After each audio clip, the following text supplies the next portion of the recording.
ఇంత చేస్తే కూడా మీరు ఈ విధంగా అంటారు.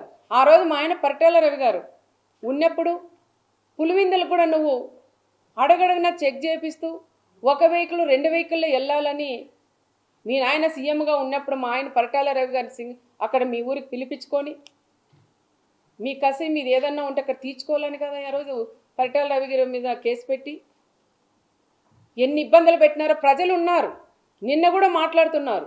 ఆ రోజు రవి అన్న పోయినప్పుడు ఇన్ని ఇబ్బందులు పెట్టినారు. మరి ఈరోజు పోలీసులు మన మండలంలోకి వస్తుంటే రెడ్ కార్పెట్ పరిచి ఈరోజు ఆహ్వానిస్తున్నారు. ఇదేంద న్యాయమని మా లీడర్లు అడుగుతున్నారు నన్నే. ఇంత పోలీసులు ఇంత సపోర్ట్ చేస్తే కూడా ఈరోజు పోలీసులు అంత దుర్మార్గంగా మాట్లాడడం అది కరెక్ట్ కాదు అని పులివిందల ఎమ్మెల్యే గారికి కూడా నేను తెలియజేస్తున్నాం.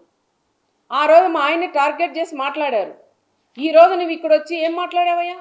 లింగమయ్య కుటుంబాన్ని పరామర్శించి మాట్లాడు. అంతేగాని రాప్తాడు ఎమ్మెల్యే నన్ని నా కుమార్ని టార్గెట్ చేసి నువ్వు మాట్లాడుతున్నావు. ఆ రోజు మా ఆయన్ని టార్గెట్ చేసి నువ్వు మాట్లాడి ఏం చేసినావో తెలుసు. మళ్ళీ ఈరోజు ఈ జిల్లాకు వచ్చి మా కుటుంబాన్ని మీదే నువ్వు ఎందుకు ఈ విధంగా రెచ్చగొట్టి మాట్లాడుతున్నావో ఒక్కసారి నువ్వు కూడా మళ్ళీ రేపు మన్నాడు ప్రెస్ మీట్ పెట్టి కూడా చెప్పే సమాధానం కూడా చెప్పాలని నేను పులివిందల ఎమ్మెల్యే గారిని కూడా నేను కోరుకుంటున్నాను. ఈ విధంగా పరామర్శించకు వచ్చాడా? ఎంపీటీసీ ఎలక్షన్ దాని గురించి వచ్చాడా? ప్రచారానికి వచ్చారా? జై జైలు పలికించుకునేకి వచ్చినాడో అది కూడా ఒక్కసారి క్లారిటీగా మాకు కూడా చెప్పాలి.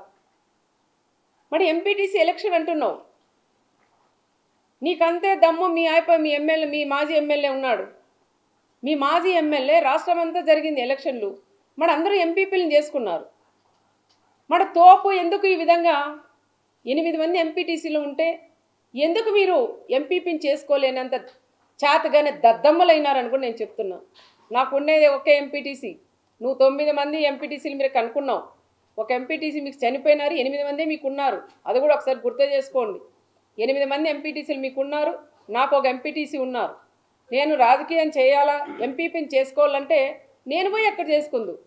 సాక్షాత్తు నువ్వు కాదు కదా, జగన్ కాదు, జగన్ నాయన్ని వచ్చినా కూడా చేసుకునే శక్తి నాకుంది. నీ ఎంపీటీసీలు ఉన్నా నేను మా కండవాలు వేసైనా చేసుకుంటాను. కానీ అంత నీచ రాజకీయాలు నేను చేయదలుచుకోలేదు.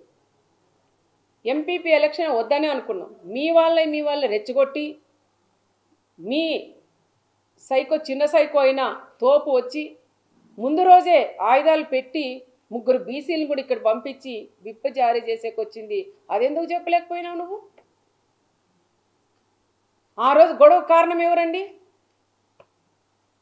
ఎక్కడో ఆయన తోపుండి వీళ్ళని పంపిస్తాడా? మరి వాళ్ళ బ్రదర్స్ని పంపించాల్సిందా? ఈ గొడవలు పెట్టేదే కాకుండా ఎంపీటీసీలు 8 మంది నీ సింబల్ మీద గెలిచారు. ఆ ఎంపీటీసీలు నీ దగ్గర ఉన్నారు. మరి తీసుకొచ్చి ఎందుకు నువ్వు ఎంపీపీని చేసుకోలేకపోయినావు? మరి ఎక్కడో పోయి దాచుకున్నావు. దాచిన తర్వాత కరెక్ట్ టైంకి పోలీస్కి ఇవ్వాలి కదా. దాదాపు 100 మంది పోలీసులను ఎస్పీ గారు పెట్టారు ఆ రోజు. బాగే పలుతావా?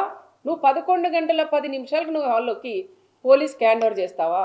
అంటే ఎలక్షన్ జరగకూడదు, ఈ రకంగా జగన్ దృష్టిలో నేను పడాలా అన్న ఆలోచనతోనే ఈ మాజీ ఎమ్మెల్యే చేసినట్టు ఒక్కసారి మీరు కూడా పక్కన వాళ్ళని అడిగి తెలుసుకోవాలని కూడా చెప్తున్నాం.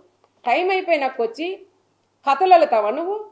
ఏం చెప్తావు? ఎస్ఐ మీకు దీంట్లో వీడియో కాల్లో ఛాలెంజ్ చేస్తానయ్యా నేను. నువ్వు బైబిల్ మీద నువ్వు ప్రమాణం చేయగలవా? నేను కాన్పాక మీద ప్రమాణం చేస్తాం. ఎస్ఐ గారు నాతో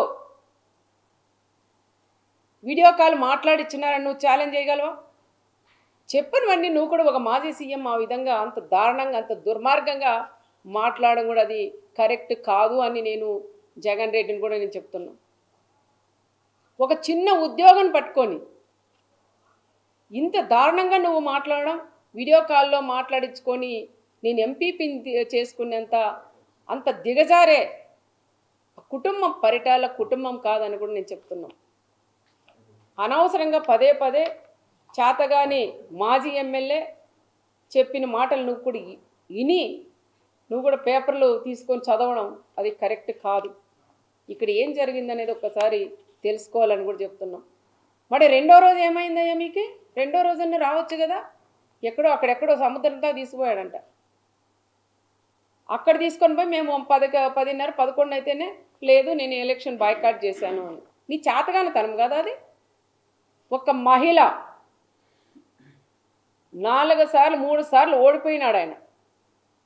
ఆ చేతగాని దద్దమ్మ ఈరోజు ఎంపీటీసీ ఎలక్షన్లో సునీతమ్మ అడ్డుకుంటుందంటావు.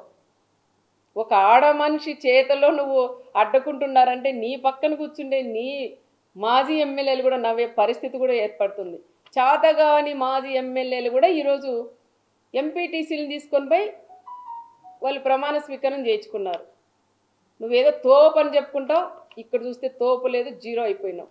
నువ్వు మాట్లాడతావా మా గురించి? మళ్ళీ పోలీసుల గురించి. పోలీసులు కూడా ఇప్పుడైనా తెలుసుకొని మాట్లాడాలి. ఎందుకంటే మొన్న జరిగినప్పుడైనా ఎస్పీ మేడం గారికి కూడా నేను చెప్తున్నాం, పదే పదే పోలీసుల్ని టార్గెట్ చేసి మాట్లాడుతున్నారు. అమ్మా ఇప్పుడైనా ఎస్పీ గారు మీరు మాట్లాడండి, మీ వాళ్ళకు కూడా మీరు భరోసా ఇవ్వండి. మీరు ఎందుకు సైలెంట్గా ఉన్నారో నాకు కూడా అర్థం కాలేదు. ఒక మహిళ ఎస్పీ వచ్చిందని ఎంతో గర్వపడినా, ఒక మహిళగా నువ్వు గర్వంగా మమ్మల్ని కూడా తలెత్తుకునేలాగా చేయాల. మీరు ఒక ప్రెస్ మీట్ పెట్టండి. ఏం జరిగింది ఆ రోజు లింగమయ్య దాంట్లో ఏం జరిగింది, ఇప్పుడు ఏం జరిగింది, ఈరోజు జగన్ రెడ్డి ఏం చెప్పారు, పోలీసులు నిజంగా అడ్డుకున్నారా, ఈ విషయాలన్నీ కూడా చెప్పే బాధ్యత ఇది ఎస్పీ గారి మీద కూడా ఉంది. ఇప్పుడు కూడా మీరు నోరు తెరవకపోతే చాలామంది మీరేం పెద్ద ఆఫీసర్లు పైన వెళ్ళిపోతారు, చిన్న పోలీసులు బలైపోతారు తల్లి. ఇప్పుడైనా మీరు ఒక ప్రెస్ మీట్ పెట్టండి అని ఒక ఎమ్మెల్యేగా మిమ్మల్ని కూడా నేను కోరుకుంటున్నాం. ఎక్కడ చూసినా అడ్డుకుంటున్నారు అంటున్నారు.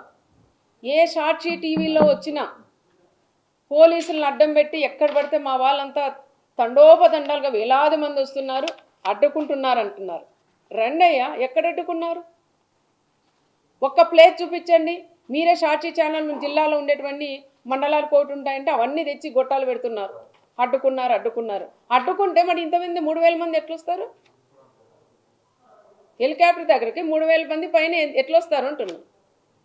పోలీసే అడ్డుకుంటే ఒక్క వెహికల్ కూడా రాదు. జగన్ దిగాల, పోయి పరామర్శించి బండెక్కి పోయే పరిస్థితి ఉండేది. కానీ ఆ పరిస్థితి లేకోకుండా మా నాయకుడు చంద్రబాబు నాయుడు గారు ఆ విధంగా వద్దు, ఎవరికైనా స్వేచ్ఛ ఉండాలా, రమ్మనండి, బందోబస్తు పెట్టండి, పంపించండి అని గౌరవంగా పంపిమ్మనే మా నాయకుడు చంద్రబాబు నాయుడు గారు చెప్పారు.